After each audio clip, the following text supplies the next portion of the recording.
Nightmare on Elm Street Part 3. Freddy's just around the corner.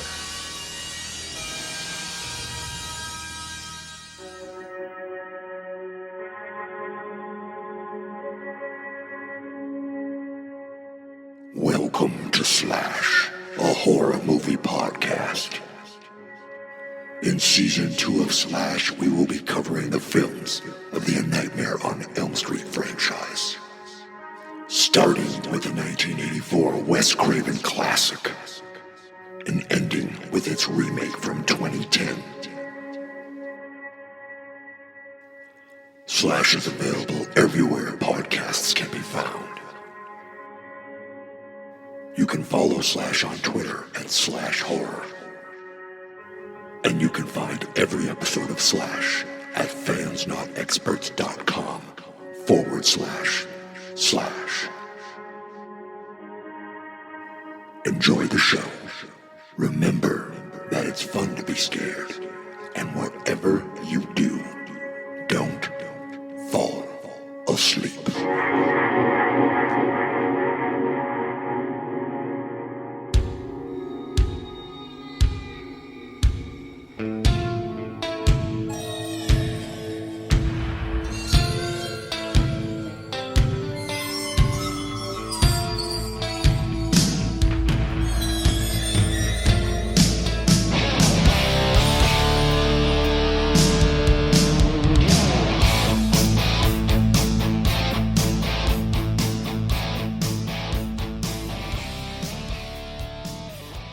Greetings, horror fans, and welcome back to Slash.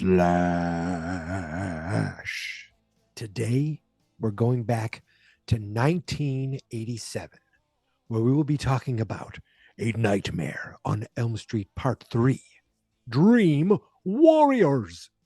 Is this the best Nightmare on Elm Street movie? Is this the best Nightmare on Elm Street sequel? Yes. I'm going to say it right now. Yes. And I haven't watched Part 4 in 100 million years. I haven't watched Part 3 in 100 million years. But at first glance, with all the memories that I have, I'm going to go out on a limb and say that this is the greatest sequel. I'm still going to put one first, but this is right behind it. Folks, welcome back to Slash. I know I said that already, but really welcome back.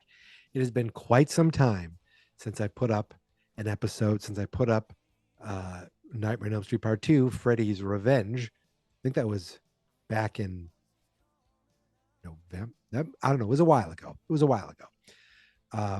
was going to say November, but I'm really not sure. But here we are, finally back. Now, if you are watching this on YouTube and you are kind of new to the YouTube channel, there's been a few new subscribers in the past month with some other videos being posted. This is a horror movie podcast where every episode gets put up as a video as well, so that I can wear my Freddy Krueger shirt and show my Freddy Krueger glove and wear my, well, I guess it's not a Freddy Krueger hat, but my wife got me this hat for Christmas and I pretty much haven't taken it off. That being said, we do horror movie franchises. So you will find a video for every movie in the Halloween franchise. And eventually we'll get there with the Nightmare on Elm Street franchise and so on and so forth. So strap in, people. I have a new light. I'm using my webcam. I'm trying again to record the video through Zoom. I think I figured out a way to do HD. I might tweak it a little bit in iMovie and see if I can make this look presentable. I'm also recording the audio through Zoom, so we'll see how that works out. For those of you who have been listeners to the podcast or viewers on YouTube, you'll notice a difference with this episode and all episodes going forward. I would take copious notes on these movies. Sometimes I'd have 18 pages of bullet points of notes that I want to talk about, because I would go step by step through the whole movie. It would take me 3 hours to watch an hour and a half movie because I'd stop, I write a note, I talk, this is what happens up, and then this happens, and then this happens. That's how I go about the movie. That's how I go about the podcast. And I'm not sure it makes for an interesting podcast. It definitely doesn't make for a fun kind of it doesn't make for a fun podcast for me. And I remember talking to my cousin once. He goes, "Oh, I was working on something and it felt like homework." And I was like, "Oh, that's what it feels like when I do these podcasts where I put so many details into it. Where I go, and then this scene happened, and then this scene happened." And I decided I'm not going to do that anymore. Number one, it will allow for these podcasts to be in these videos to be done much more frequently, because I'm not going to sit there. I need 3 hours, 4 hours to watch a movie and then go through it and then record it. No, no, no, no. And number two, it's just going to be more fun, all coming from up here, or mostly coming from up here. There might be moments where I take notes. In fact, I took some notes for this before I decided I'm not doing the step by step anymore. Just some real basic stuff, because I still want to go through the basics, and I still want to go through Slashopedia. That's where I literally go look at the Wikipedia page for the movie and talk about some of the production in there and talk about some personal things. If there are personal kind of connections with a specific movie. And with this movie, there 100% is. And I've talked about it many times in various other podcasts, but I'll get there in a few seconds. So this movie, Nightmare on Elm Street Part 3, was released February 27th in 1987. So it's a year and a half later, year and a half after Part 2. And I think for the next, like, they do 87, 88, 89. They do 3 years in a row, 3 movies in a row. I think 91 is Final Nightmare, I think. Again, didn't write it down. But here's the thing. These movies are still continuing to make money. Now, the second movie wasn't much of a critical success, and I'll get to that in the Slashopedia. But this one was, when you hear the number, nowadays it doesn't seem like much. But in 1987, $44 million at the box office, almost $45 million at the box office, is a pretty good take, especially when the movie cost about $4.5 million. That's like 10 times the investment. So you put a little bit in, you get a lot out. This movie, as I said, $4.5 million budget, almost $45 million at the box office. And here's one of the things. Number one, Freddy is becoming kind of a cultural icon at this point.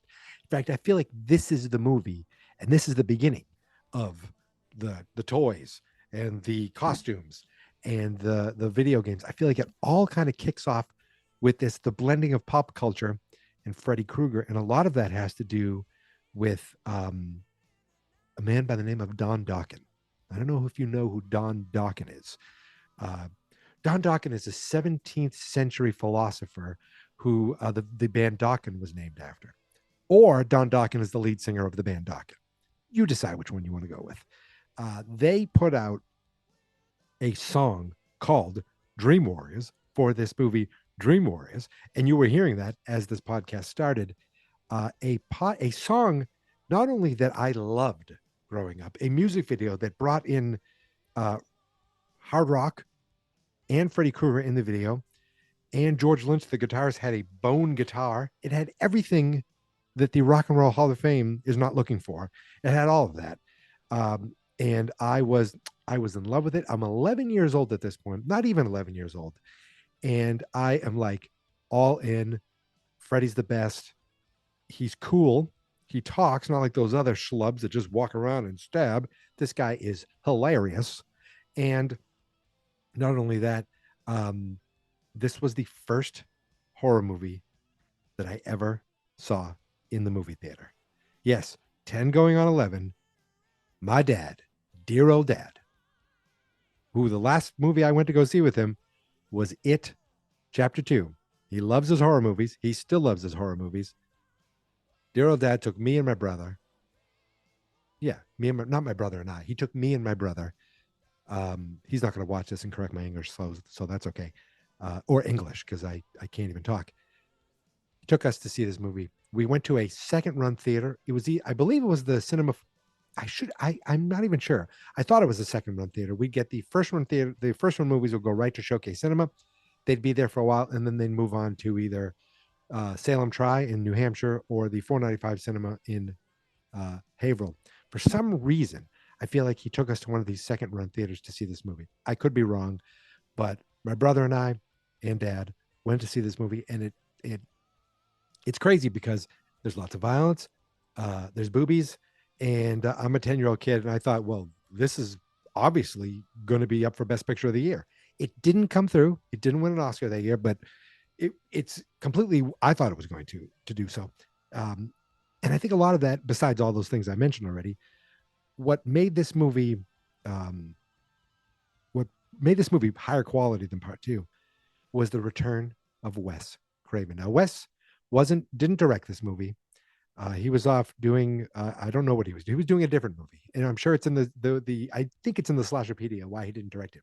But he came back and he wrote this. He co-wrote this movie with the director, Chuck Russell, who was known for The Blob, The Mask, Eraser. He directed all those movies. Yes, The Mask.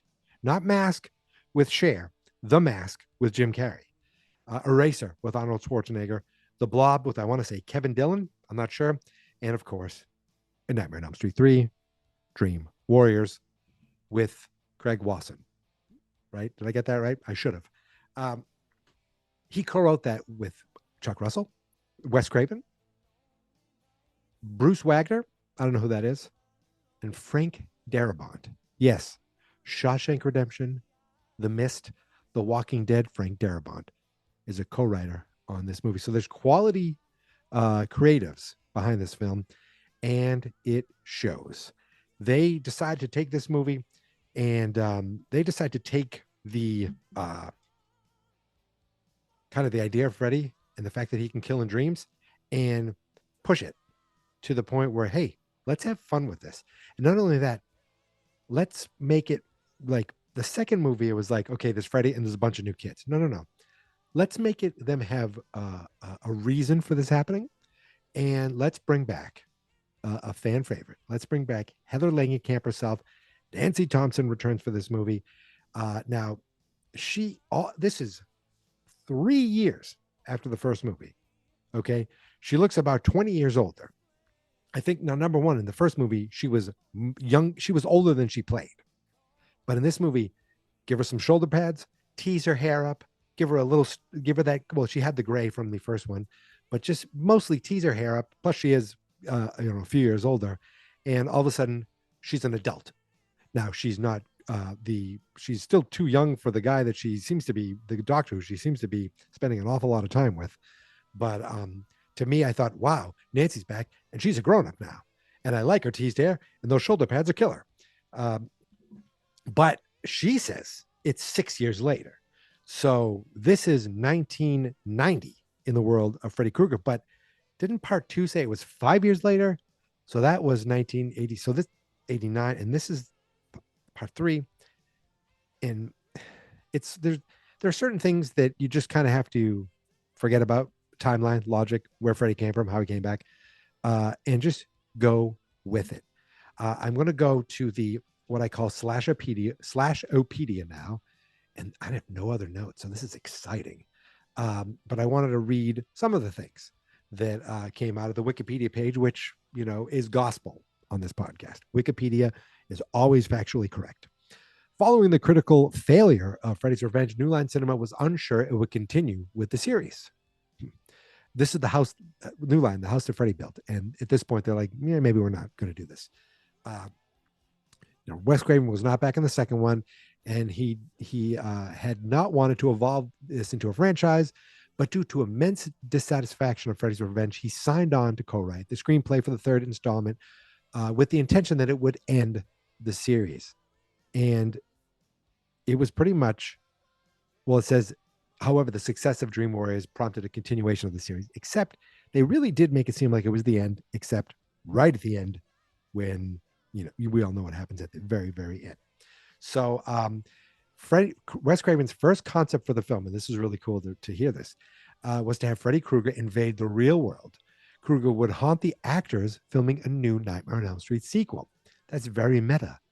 But New Line Cinema said, you know what? That is we're rejecting that idea. But doesn't that sound familiar? That's because that is pretty much the concept of New Nightmare that we'll get to someday. And the reason he didn't direct, he wasn't available to direct, is because he was filming Deadly Friend. Remember Deadly Friend with Christy Swanson? Before she went cuckoo. Yes, that was what he was doing instead of doing this. Would it have made a difference? It might have. I don't know, because I feel like Chuck Russell brought something to this creatively with the sets and the kind of the making it feel bigger. There's some cool effects in this for 1987, and I am happy with this.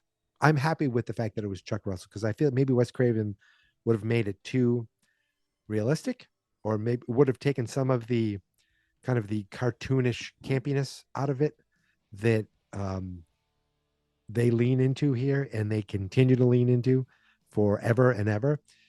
Before the script was finalized, this I read seems insane. John Saxon and Robert Englund both wrote their own scripts for a third Nightmare film. Yes, John Saxon, Nancy's dad in the movie. In Saxon's script, a prequel story called How the Nightmare on Elm Street All Began.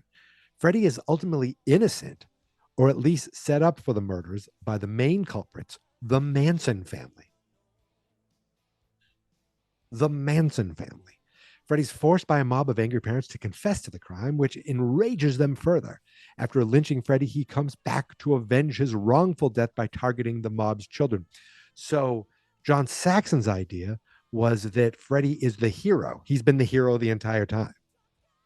And he's going to kill the children of the real villains as revenge. That seems crazy. In Robert Englund's version, Freddy's Funhouse, the protagonist is Tina's older sister. Now, she was away at college when Tina was murdered, but she obviously didn't even come back for the funeral. And she returns to Springwood to investigate how she died. I feel like that reminds me of part 4 of Friday the 13th, where that girl went missing and the brother came in to investigate. Not exactly the same, but I just thought that was kind of, it reminded me of that. It says, she returns to Springwood to investigate the death. Freddy has claimed 1428 Elm Street as his own in the dream world, and he sets up his own Home Alone booby trap system like Nancy had done against him. According to Robert Englund, after the script had been unused for years, part of it was used in the pilot episode of Freddy's Nightmares. So I have the pilot episode of Freddy's Nightmares. I have a copy of it. I feel like I should watch it. I haven't watched it because it still hasn't happened in this timeline in the world of Nightmare on Elm Street. But I'm starting to think maybe I will. Maybe I will. So without any further ado, why don't we just start talking about the movie? This movie is awesome on so many different ways. Like, I guess it just hit me at the right time. When seeing it at 10 years old was like, oh my God, there's the iconic house. I don't even know if the house was iconic. It still was kind of like Freddy was there in Elm Street. Part 2, I still think he was there because of the glove. I think that's why he went after the dude in part 2, and they lived in the same street. Now we're expanding off of Elm Street. This is where I'm like, what's going on here? And they make it logical. I'm going to bounce around. They make it logical because they're saying these kids all grew up on Elm Street. They're the last of the Elm Street children. I don't know how that's possible.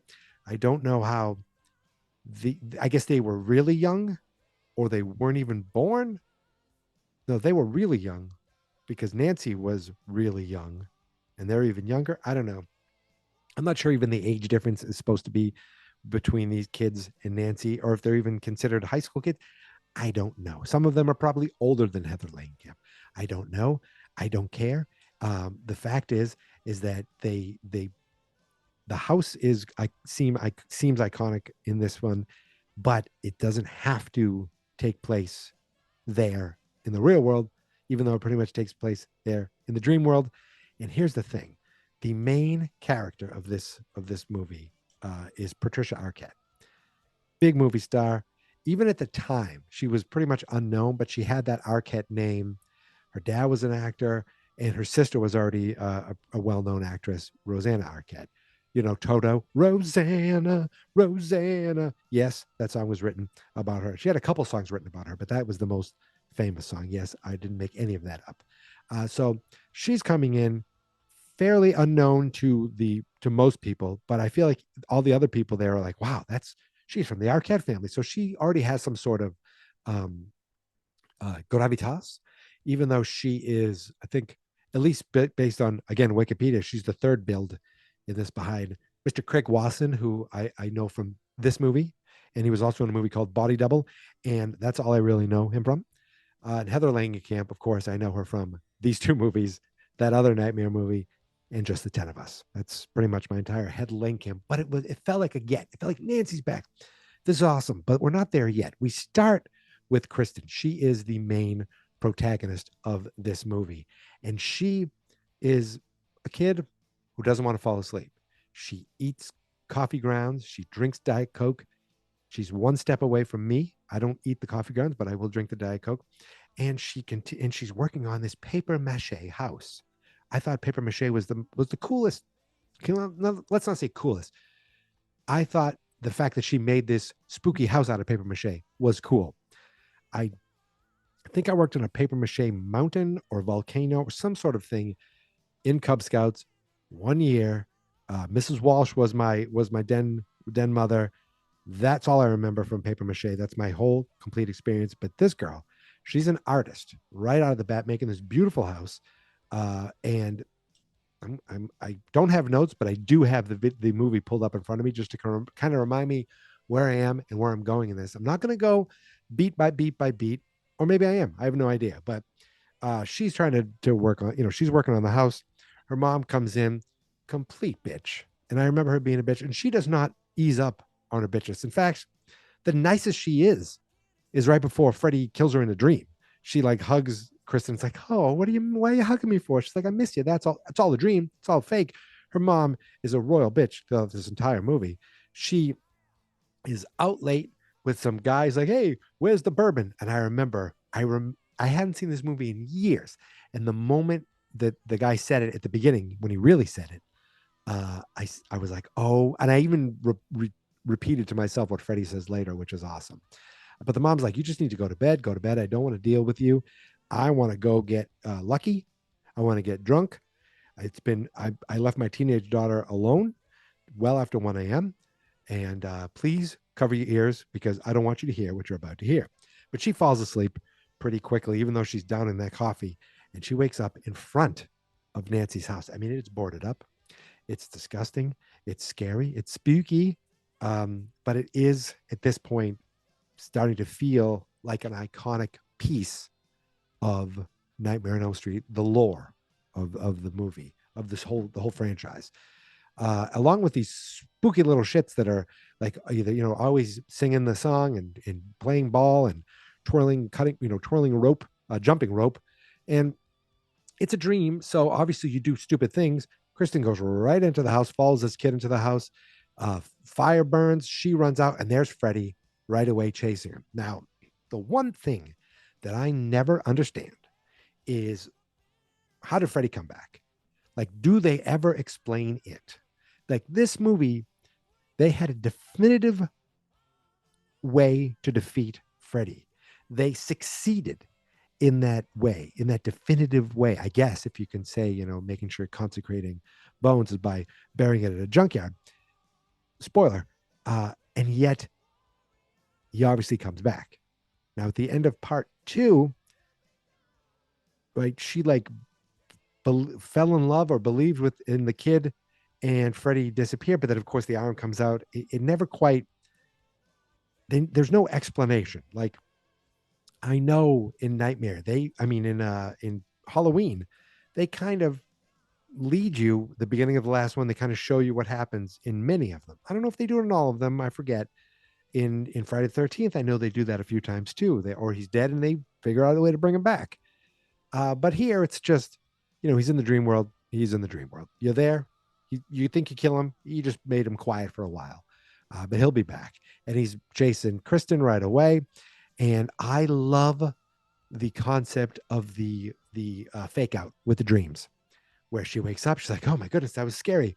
Goes into the bathroom, turns the faucet, and the friggin' faucet comes alive with the blades. What an awesome effect that is. All that stuff seems practical. Most of this is practical, right? I think almost everything we see, some of it's green screen or rear projection, but most of it is practical, and it is gorgeous. So this thing, you see Freddy in the mirror, slicing, dicing, but it's not really a fake out, or it's not really she doesn't wake up in her bed.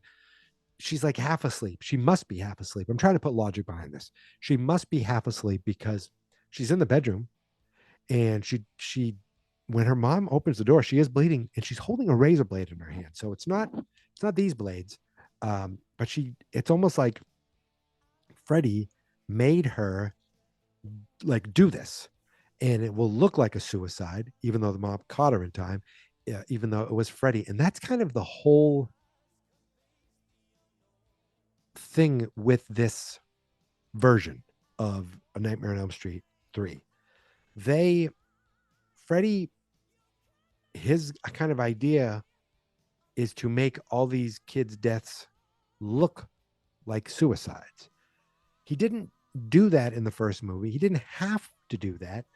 Like he would stab you, and well, I guess no, I shouldn't say they all look like suicides, because there's some dream warriors later who are like, I'm here to fight. Oh no, I'm dead. And those weren't, well, at least one of them wasn't a suicide, or couldn't look like a suicide. And then there was one that there's like illogically was classified as a suicide. It makes no sense to me, but it's still one of the more memorable deaths of this movie, filled with memorable deaths. So we are off at, is it Weston Hills Psychiatric Hospital? Automatically, she's checked in.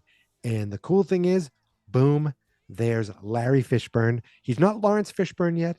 He's not Morpheus yet. He's Larry Fishburne still. That, and I remember when he was first Laurence Fishburne, I'm like, Laurence Fishburne? I know Larry Fishburne. Who is? Oh, it's the same guy. He's just, Laurence gives him more gravitas. Yes, I've used gravitas twice in this episode, and I may use it a third time. What are you going to do? What are you going to do about it?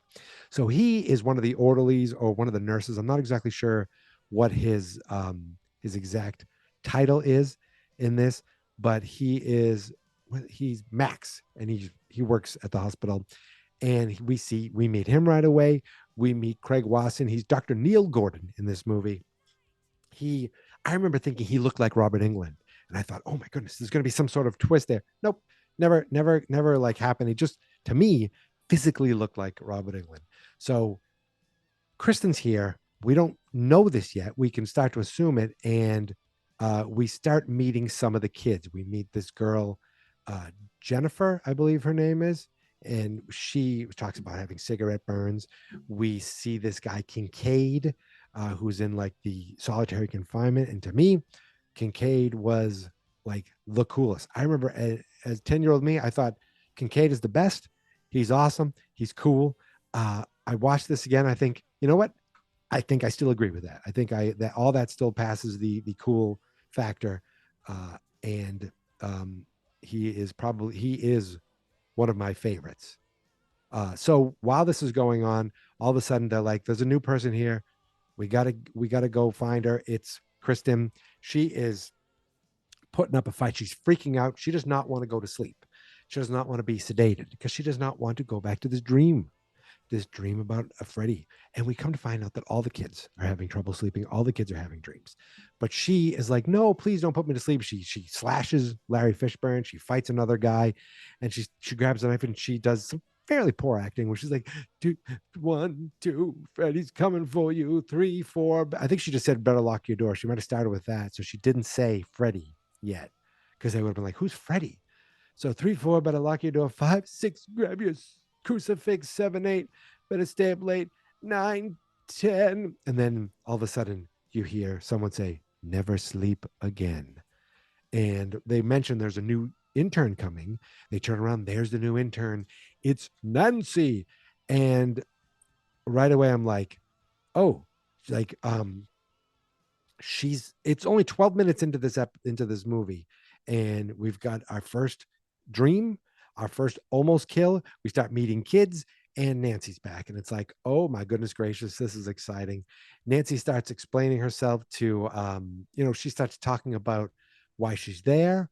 We see her with Dr. Craig, or what, Dr. Neil, and I'm thinking to myself, Neil, you stay away from her. You are too old for her.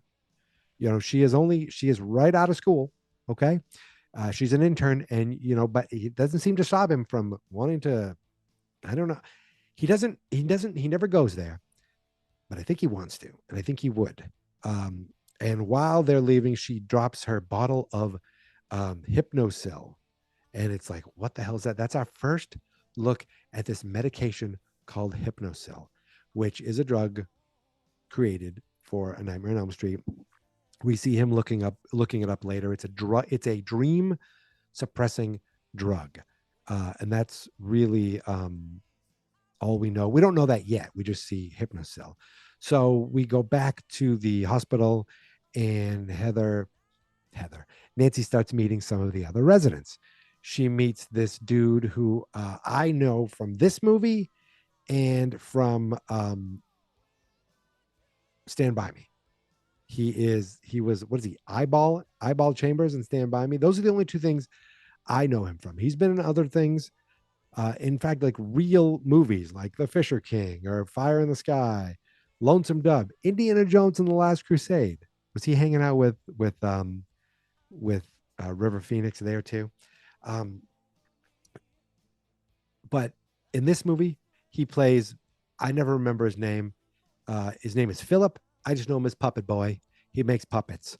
Uh, I don't know what it is with, like, at a certain point in these movies, they bring in someone who either makes masks or makes puppets, but you're like, uh-oh, puppets. That's, first of all, puppets can be freaky, and that's not good. That's like going to play a part in what's going on here. He sleepwalks, he makes puppets. How can we put that together?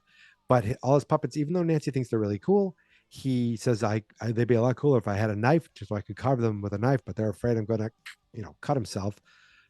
We meet Kincaid, who's kind of just like this rough around the edges, but not like joking. He jokes around with Larry Fishburne. And then we meet Joey, this mute kid who, I guess he's supposed to be the soft, sensitive, cute kid who's also horned up as hell for the hot blonde nurse, and who actually seems to want to spend more time with his dick of a orderly. I don't know what else to call this guy, but I believe he's the same dick we see later with the girl who has the drug problem. Who I think we met her really quick too, at some point, right at the beginning where we're meeting a few people. That girl's name is Taryn. That's the character's name. So here's the weird thing about friggin' Joey in this scene. He literally looks like melancholy because he has like the huts for this girl, but he has a little teardrop. I thought it was tattooed. It wasn't there later. Almost like he's a gang member and he's killed someone. It's a little teardrop right below his eye, like he drew it for her. Like, I'm sad. That's pretty much his complete character development. He is melancholy because he's horned up, and that will get the better of him towards the end. We all know that it won't end well for most of these kids. Well, actually, I shouldn't say that for him, but it almost doesn't end well. So Nancy, for some reason, they send the intern back to Kristen's house to do all the paperwork for Kristen to stay. The mother is completely like, she doesn't care. She just wants her to figure it all out. She's probably mad because she can't use my credit card anymore. Like, she's completely oblivious to all the bad stuff that's going on with her. Nancy's like, this is pretty serious. Let me go grab her things. First, she was yelling for the help. She probably had a maid. She's like, I'll go up and do it myself. And when she goes up, she sees the house. Dun, dun, dun. The same paper mache house, which she probably steals. And the mother doesn't seem to care. We cut back over to the hospital, and Kristen is drawing the house. What does she do right away? She falls asleep. I love in this movie, they also start really doing the thing where the person leans over, puts their head up, and you're like, oh, they're already in the dream world, the little fake out, where you don't even know that they've made it there yet. But we know they've made it into the dream world. We know Kristen has when a bloody tricycle rides into the room and starts to melt. She looks around. All of a sudden, she's in the scary house again. And one of the coolest effects in this movie, it's real for 2 seconds. It's that friggin' pig on the table. It just jumps up. It is so effective for 2 seconds of screen time. The little jump scare it gives it is really good. And then Kristen goes into this other room. The room starts exploding. And this is where you realize they put some real thought into these sets. The walls are ripping in. Some things under the rug pops up. It's a giant friggin' Freddy snake. It's very gross, you could say. And Kristen is screaming, help, help, help. Nancy, help. Nancy hears it and wakes up. And she's like, what's going on? She dozes off, or maybe she hears it. She wakes up, she dozes off, falls into the chair, and then gets pulled into the dream. And this is when you realize this Kristen girl has the power to bring people into her dreams. And that is the most amazing thing. And when Freddy sees Nancy and goes, you, and Nancy sees Freddy and she's like, oh shit, here we go. Then it's like, uh-oh, now we know that both know that they're there. And it's kind of like, it's like an amazing, it's like, Moby Dick seeing Ahab, or you know what I mean? It's like Van Helsing seeing Dracula. Not exactly, but like Freddy knows that Nancy is a viable foe, and seeing her, you could see fear in that big ugly face. The next day, she brings the house into work, and she's like, where did you make this house? This is my house. She's like, it's just a house in my dreams. Oh, and how were you able to pull people into your dreams? Like, if that was the next day, I would be right to the doctor. I'd say, this girl pulled me into her dream from my house. She has the powers. This is amazing. This is incredible. Get everyone to test her, everyone to study her. Let's all go in and kill Freddy. Boom, the end. But they don't tell anybody about this. They're just like, oh, that's really cool. We could use that. That might be effective in the future. Great. They don't bring it up in front of the female doctor at all. We go to group. The first time we go to group, and we kind of meet some of the other kids. We see that, one of the girls has drug problems. The girl Jennifer is going to be a big actress someday, even though it seems like it's, completely pie in the sky. And the what's the kid's name? He's the wizard master. He is it Will? He says, I had an accident. And they're like, accident? You jumped, like basically saying he jumped. He tried to commit suicide. There's a lot of, talk about suicide. When they were walking into the hospital earlier, Larry Fishburne had a radio on. It's like two more teens commit suicide. So it seems like Freddy is he's either making them commit suicide, forcing it so it looks like suicide, or he's killing them and people are just assuming it's suicide because they're alone. I don't know. But it seems like a much bigger thing is going on here. Not enough that it feels like it should be a bigger deal than just these 6 kids or whatever, how many kids in this hospital. Like the whole town should be freaking out what's going on here. So we go to at the group thing, we meet this other doctor who we find out, well, we've met her earlier, but she thinks all these dreams are just their guilt, and doesn't think much of what's going on here. Back in it's nighttime almost, and 3 of the kids are playing like a Dungeons and Dragons type game. The girl goes off to bed, and finally we see the 2 boys. It's Joey and Will. They're about to go to bed. Larry Fishburne helps Will because he's in a wheelchair into his bed. I feel like I'm still going through step by step, even though I haven't taken any notes at this point. But this is where we see the kids have their own little plan. One of them stays up, and one of them watches the other sleep. If there's if there's any noise, they wake the other kid up right away so that, he doesn't get murdered in his sleep. While this is going on, it's nighttime here, and Nancy goes out to dinner for Thai food, the only Thai food in Springwood, with Dr. Neal. I think this is when they start talking about Hypnocell. But it's like already they're going out to dinner. I don't think I like this, Nancy. Stay away from this guy. He seems like a perfectly innocent guy, but it's not good to mix your pleasure with your work, your social with your work, unless it's completely platonic, which it does kind of end up that way um, in the movie, but I don't think it would have if things turned out differently at the end. So we've gone a long way in this movie. We are already half hour into this movie. And yes, we've heard about some untimely deaths, but there's been no on screen deaths in this movie. The body count isn't all that big, really. But it's time. I think it's time. It's nighttime, and it's the right time to kill a puppet making boy. Yes, Philip is sleeping, and while the dream, while we see him sleeping, we pan over to his wall, and he's got these three puppets. One of them kind of looks like Star Warsy, but not really. Now, one of these puppets all of a sudden puts his head up, creepy enough, and then turns into Freddy. And the effect is like that old-fashioned stop motion. We get that twice in this movie, and it is beautiful because it's perfect in its imperfection. Like you see the seams, you know how it's done. It's nowadays all that would be digital. It would look almost perfect, and it just wouldn't have the not the character, but the charm that this does. I mean, this little clay face turns into Freddy so beautifully, jumps down, already creeping me out. They got the fingers for nails. Then it turns into Big Freddy, and he's like, "All right, here it comes." He slashes his legs and arms open in the most. Is this the most gruesome kill? I think it is. The veins of like his arms and his legs get pulled out and become puppet strings. And all of a sudden, he gets up and he starts walking like a puppet being pulled by his arms and legs.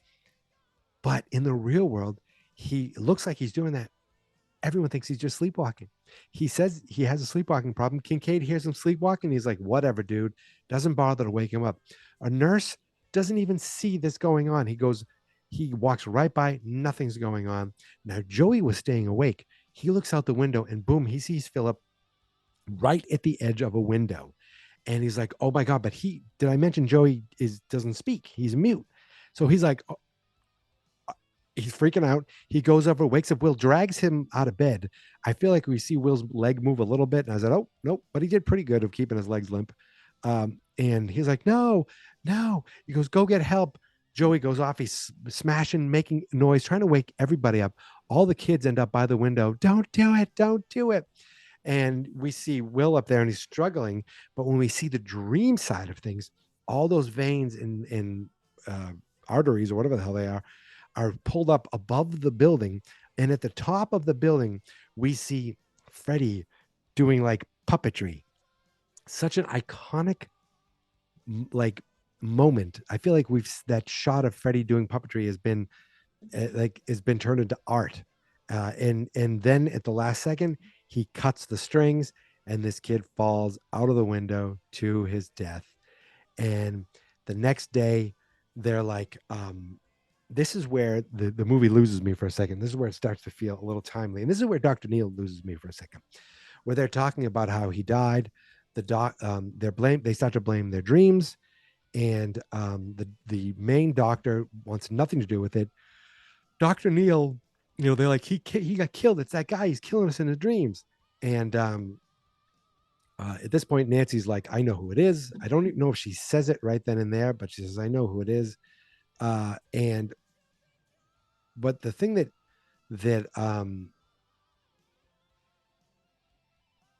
Dr. Neal does, he yells at them. He's like, no, Philip committed suicide. He took the cowardly way out and, he let us all down. And it was just like, whoa.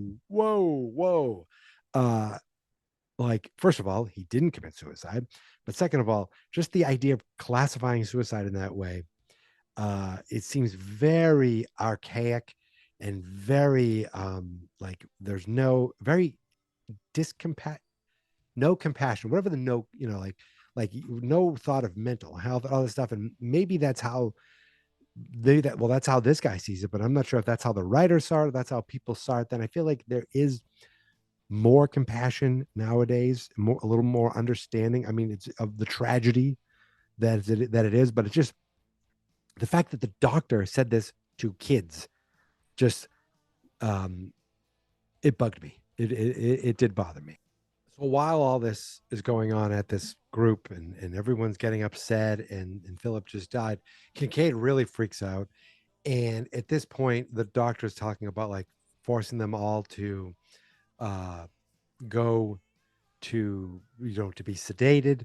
Kincaid freaks out and gets put into solitary, and all the kids are upset. But we cut over to Jennifer at night.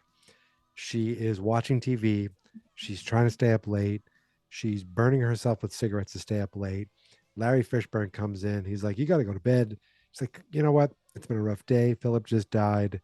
Can I at least stay up for a little while longer?" She's watching TV. She's doing research, she called it, because she is going to be a big TV star. He's like, "Fine, I'll let you do it this time. You can stay up." So she stays up. She's flipping the channels. She comes across the Dick Cavett show.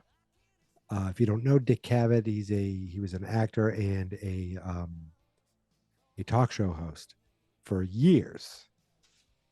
In fact, I'm trying to think, is Dick Cavett still alive? Cavett.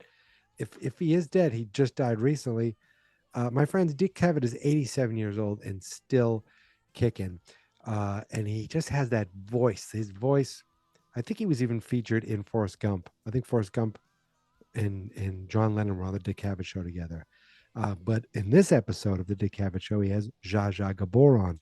And what is great about this episode is that it's not a real episode.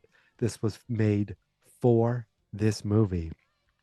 And we don't realize she's already asleep. She dozed off. Dick Cavett is asking Zsa Zsa Gabor questions. And then he gets up. He's like, "Oh, who cares, bitch?" And he's about to kill Zsa Zsa Gabor as Freddy Krueger. And you realize that they're part of this because they're in the opening credits.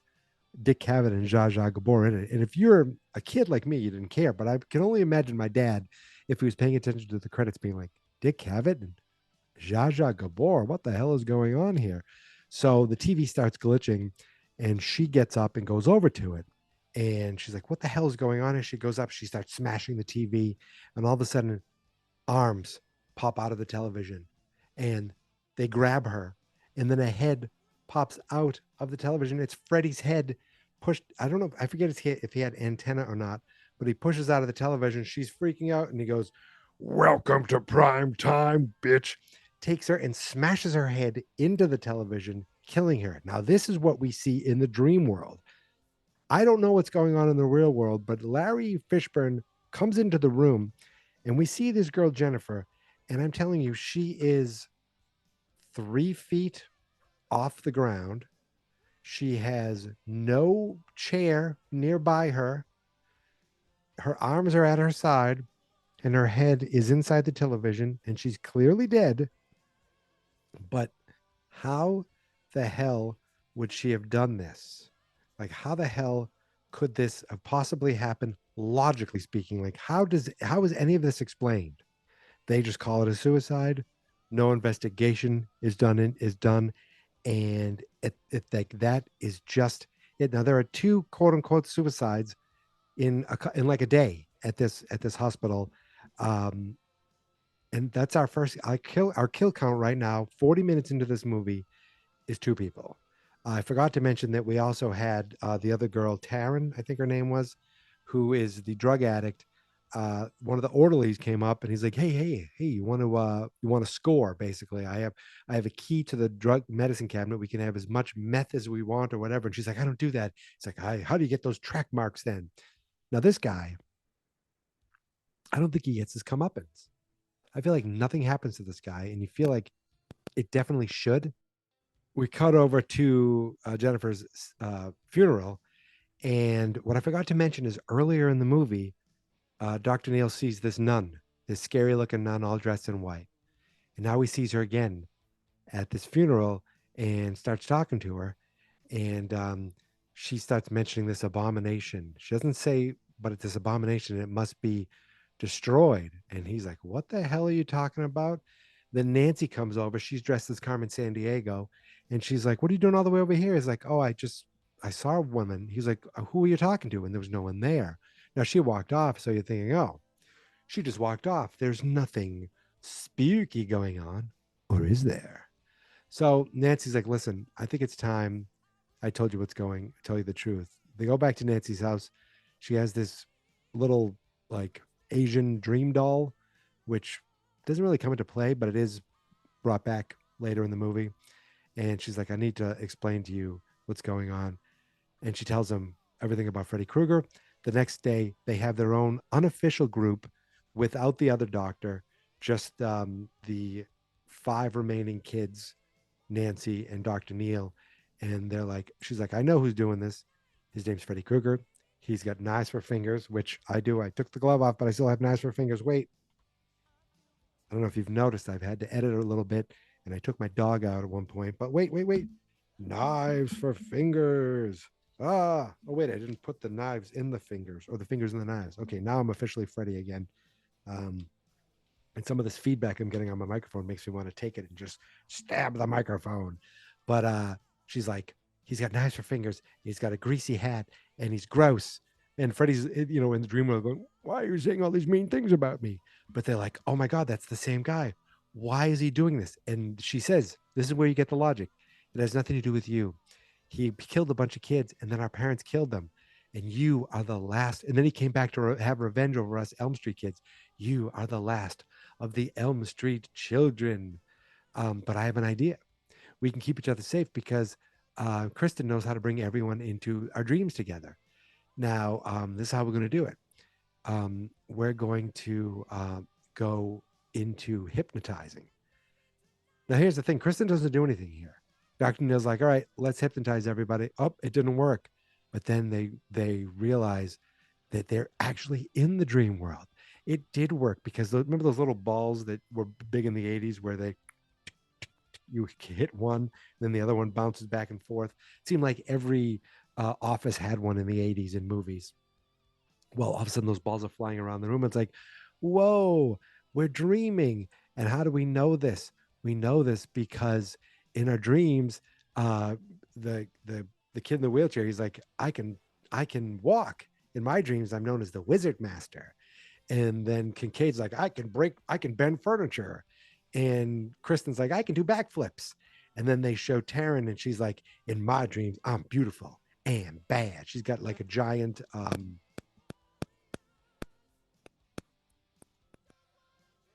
she's got this giant mohawk and switchblades. That's how she's bad. And oh boy, does she know how to use those switchblades. So they're like, where the hell's Joey? Joey doesn't know he's in the dream world. And he sees that hot blonde nurse. And she's like, come here, Joey. I want to show you something. Well, he's like, well, I wonder what she wants to show me. She wants to show you her boobies. So she takes him into the room. She starts seducing him, gets naked, climbs on top of him, goes in for the kiss. And then she grabs his tongue with her tongue. It's pretty gross. Pulls back. And then you realize, oh my God, it's Freddy Krueger the entire time. Spits tongues at him. So it grabs his arms and his legs. And it holds him over the bed, like his arms and his legs are held together by tongues. It's pretty gross.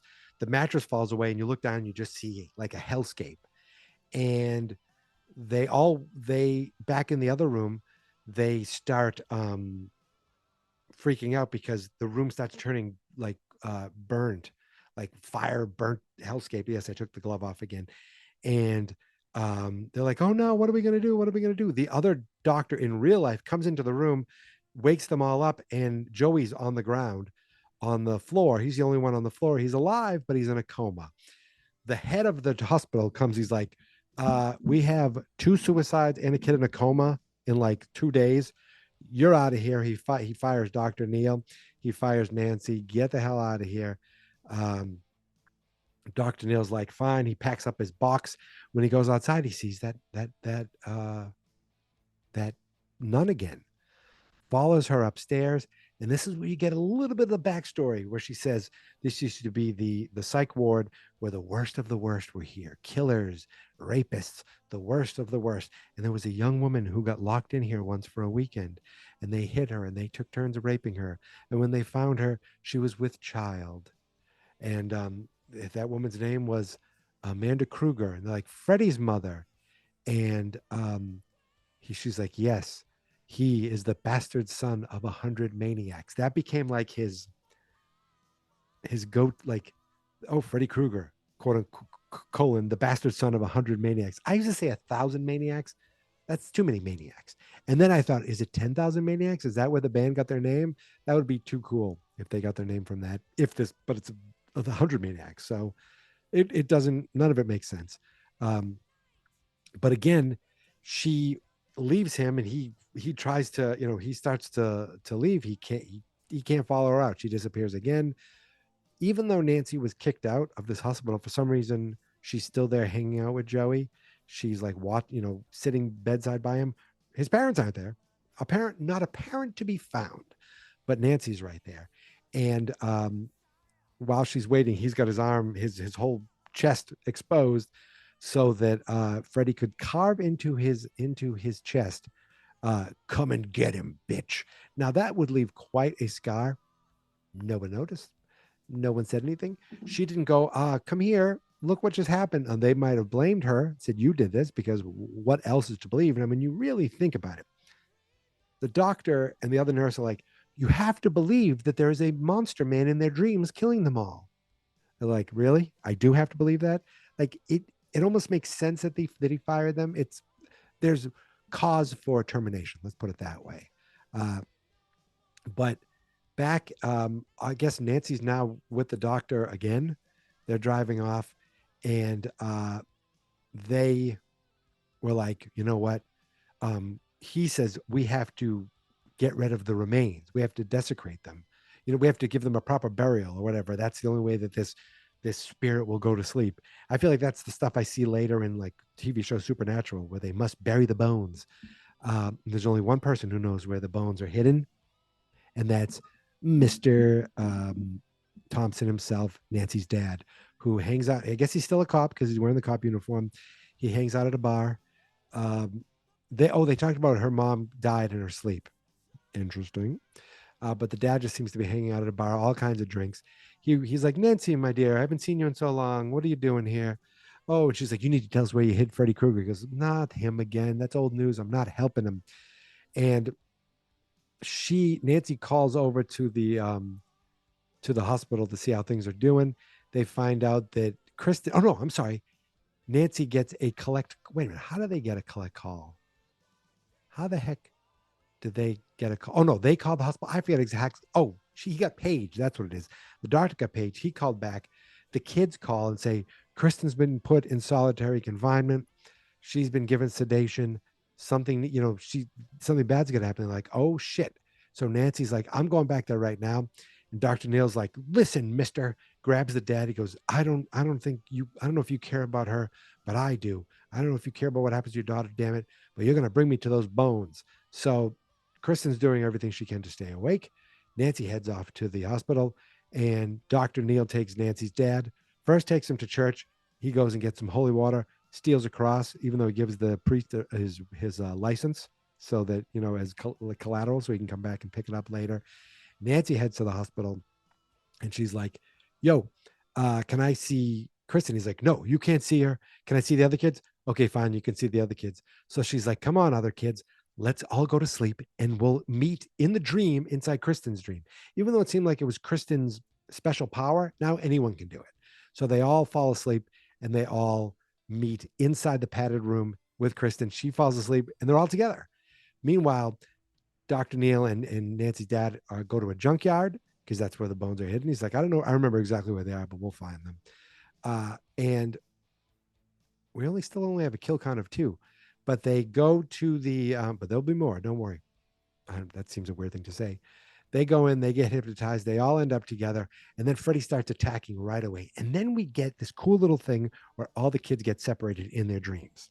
So Freddy starts attacking the padded room, and boom, all of a sudden Kristen's back with her mom. That's where we get the replay of the beginning of the movie, except this time Freddy's like, "Where's the bourbon, bitch?" and then goes in and kills the mom, chops off her head, and shows Kristen the head. Kristen freaks out, but then she screams as Freddy jumps on her. She jumps away and ends up in the house, in the Nancy's house. Then we cut over to the two kids who are less fortunate. We get Taryn first. She's all punked up, ready to fight. And Freddy shows up. He's like, "Hey, baby, want to get high?" She's like, "No, knife fight, knife fight, knife fight." He's like, "No." He shows 4 syringes, just goes up, stabs her, and he goes, "Ooh, what a rush." And she's dead. Now, Dream Warriors, okay? No one's put up a fight yet. The first Dream Warrior killed in 2 seconds. Hers is going to look like an overdose, right? So maybe she'll die and it will look like a suicide or accident overdose. But they made the little track marks talk or like mouths move. That was very gross and very cool. Then we cut over to the kid that was in the wheelchair. He's walking around. He's like, "I'm the wizard master." Freddy's like, "Oh, you're the wizard master?" "Yes." And he gets a cloak. He has special effects. He goes, "Demon, be gone." And Freddy's like, "Yeah, I don't play with that nerdy shit, nerd." And boom, stabs him, kills him. He's gone. It's like, well, that was quick. That didn't take very long. So Kristen's in the house. All of a sudden, Nancy's in the house. They're back together. They're happy as hell. They don't realize the 2 of their friends are already dead. Dead. And then a wall starts smashing through. And then Kincaid shows up looking like a kind of like Ozone in Breaking. Got the red tank top, black suspenders, and he is ready to kick ass. Now he's not the most muscular guy, but he's still a big, massive guy, and he's ready, and he's got super strength in his dreams. So he starts calling out Freddy. He's like, "Come on, Freddy, you big MFer." And a door appears, and then it's like, this is where the set feels massive. It's like, why would Freddy allow this door to happen to bring them down to fight them? I don't know. But this door appears, and so now it's Kincaid, Nancy, and Kristen. They go down these spiral staircase to like the quote unquote boiler room, where they are. They see Freddy. They see Joey tied over a bed, even though he's in a coma in real life. He's hanging over that same bed, or the hole, like the bed. He's hanging over the hole over that hellscape. Meanwhile, Dr. Neil and Nancy's dad, I found the spot where the bones are. He's like, Nancy's dad's about to leave, and Dr. Neil's like, "I have the keys. You're not going anywhere. Now let's get digging. We're gonna have ourselves a funeral." So back in the dream world, this is, and I believe this is also where Dawkins was rocking in the video. It's very similar to the video here. So they go down. They try to save Joey. They're able to. Oh, she says, "Let him go." He's like, "Okay." So he starts loosening the things where Joey almost falls. Nancy saves him, catches him. Then we get some fights between them. Kristen does some flips. She grabs Kristen. Nancy stabs her with the pole, and Freddy's like, "I don't care." And he takes the pole out, he licks it, and then he rips his shirt and he goes, "Like the souls of the children, I feed on them, and there's a room for more." And we see their faces, and I don't know if that was done with like a giant, if it was miniaturized faces or a giant group of faces, that was like a huge thing with their actual faces. I don't know. Kind of cool, kind of gross. But then you start really seeing Freddy feeds off these souls, and he's choking Kincaid, but then he lets go because over in the junkyard, he's getting the sense that something bad's happening to his body, and they're about to do something. So he somehow makes all these cars, the horns honk on these cars, and he also figures out a way to reanimate his skeleton for more friggin', is it like Ralph McQuarrie? Is that the guy who did the original stop motion? More stop motion animation. This time it's the friggin' skeleton who comes in and throws Nancy's dad across the room, kills him. It's friggin' great. I mean, not that he's dead, but he throws him across the room, and it's like, oh, like it's the skeleton's great. And then he bumps Dr. Neil on the head, throws him in the hole, starts burying him, and and then kind of just goes, yay. And then the bones collapse. They're like, okay, goes, now we're back in the dream world again. And the kids are walking through this room of mirrors. And it's some pretty cool effects in here because all of a sudden Freddy shows up in the mirror. It starts pulling the kids into the mirror where it looks like half of their face is like hand-drawn animation. Not exactly, but really close. So you can see it was animated, I think. And the other half is the real life. Freddy's pulling them in. The only one left is Joey. So Joey, the kid who can't speak, all of a sudden goes, no, finds his voice. And they're like, I guess he goes, did I just do that? And like, I guess that's your superpower. He's like, we did it. Freddy saved. Yay. And then in a super corny thing, but it was super corny on purpose, all of a sudden John Saxon, Nancy's dad, floats down. He's like, hey, kiddo, I'm about to pass on. Nancy isn't like, wait, you're dead? What the hell happened? You were just fine. She's like, what do you mean, Dad? He's like, I have to go, but I couldn't say goodbye to you first. I'm so proud of you. He hugs her. And then Nancy goes, oh. And then you look, and it's Freddy stabbed Nancy. And that wasn't John Saxon. That was Frederick Krueger. And oh my goodness gracious, she killed Nancy. So while Nancy gets stabbed, all of a sudden at that exact moment, you think they're gonna kill Kristen. You think he's gonna kill everybody.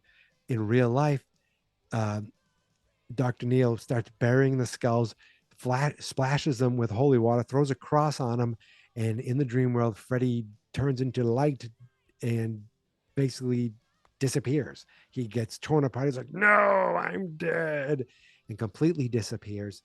And Freddy's gone. Freddy's dead, right? I guess.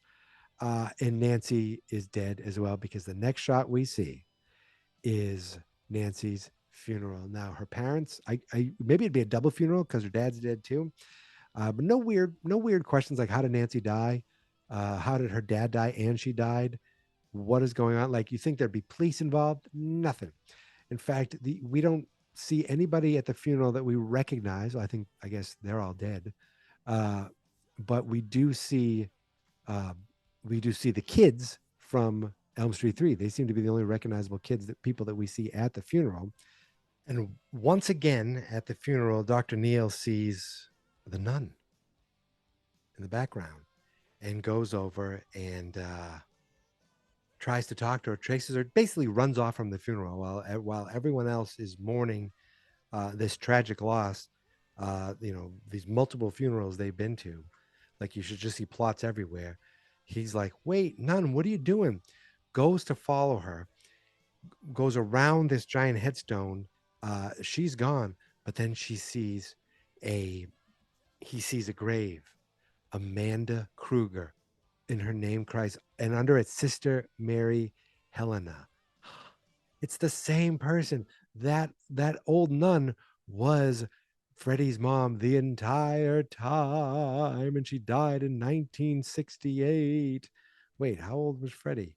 I don't even know how old Freddy was there. But anyway, we go back to Dr. Neal's house. He's sleeping. He must have raided Nancy's apartment because he has the little doll, the little dream doll, and he has the house. Even though that should be with Kristen, he has the house.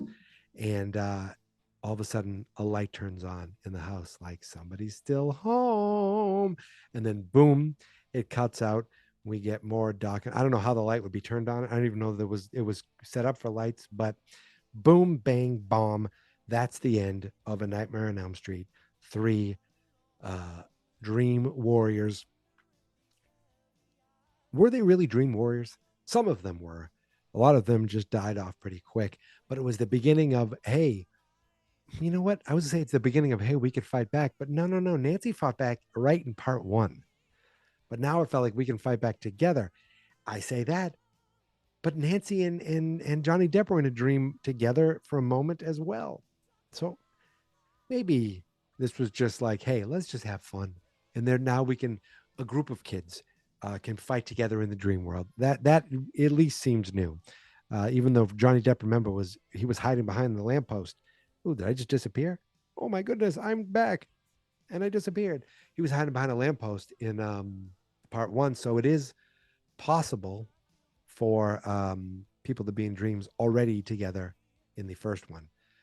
But this one was just like, oh, these are fun movies. They're not just scary. They're, enjoyable, popcorn even. And this was the first one that's like, here we go. I just don't remember. I have zero recollection of how much fun they are going forward, or if they are fun. I have not seen part 4 or 5 or 6 in a million years. So I'm looking forward to revisiting those. And I hope to start doing it sooner and not taking months to do it like in previous episodes. So I think I'm done. I think I've done it. I want to thank you so much for listening. I want to thank you for continuing to still find the podcast /horror available anywhere podcasts can be found. If you're on the YouTube channel, I want to thank you for finding this and watching this. And if you made it this far, congratulations. You are a rare few, and I appreciate it. You can find me on Twitter at Geek Mentality, on Instagram at Geek Mentality, on Mastodon.social at Geek Mentality, on where else? Threads at Geek Mentality. But the show also has its own Twitter account, and it also does it have its own Instagram account? I think so. /horror, all one word on the socials. Linktree.com/horror. It's tough when you want to say slash in the URL, but the beginning of your show is also called /. It throws things off a little bit as far as when you say it. It sounds odd, but I don't care. As long as you find it any way you found it, I appreciate it so much. So next time we have a different Kristen. We have some of the kids from part 3, but I don't remember if they stick around all that long. We have a new director in Rennie Harlan, and the same old Freddy Krueger.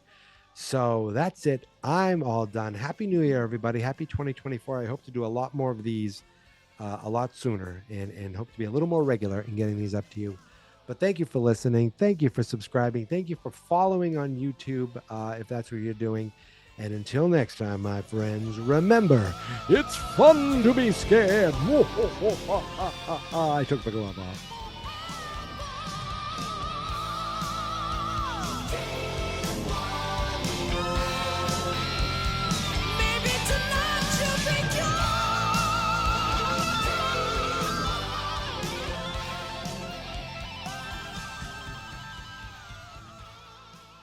Fans not experts.